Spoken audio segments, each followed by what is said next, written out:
As we saw earlier, the Import Wizard section of the Interactive Reference Manual lists the data types VNS can import, as well as suggestions for importing them. Visit the 3D Nature website for sources of these and other terrain data types. USGS terrain data has long been a staple of landscape animators. The data is free for download and available in resolutions adequate for many applications.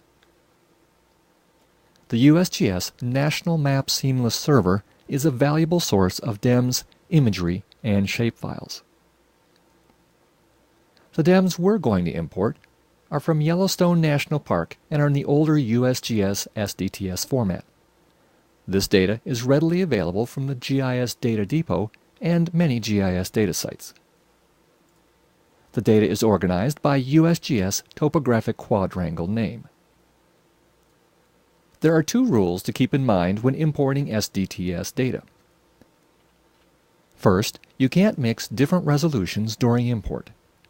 Second, all SDTS DEMS must be imported at the same time. That's because the DEMS don't match across boundaries, and VNS has to fix them during the import process. Create a new project and name it YNP for Yellowstone National Park. Create and save. When asked if we'd like to import data, answer yes.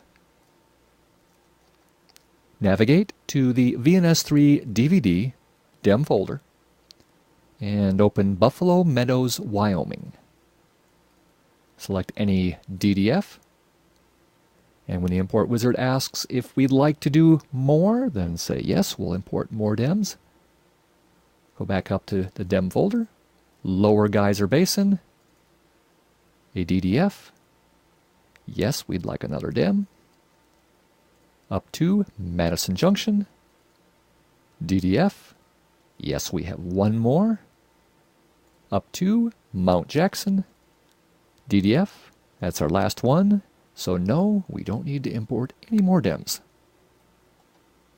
That will launch the now familiar Import Wizard, which will correctly identify the files as SDTS DEMS. Go to the next Load As window and accept the defaults. In Output File Type and Name, let's change the name for all these DEMS to YNP-10M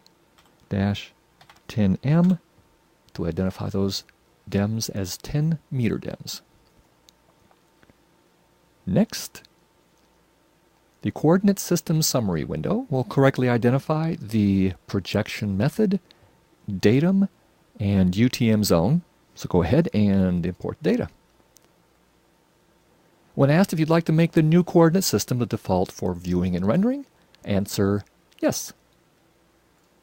Once you do that, the status window will show the progress of DEM loading. When the Import Wizard is done, its window will disappear, and you'll be left with the max and minimum elevations it found. So let's go ahead and save the project.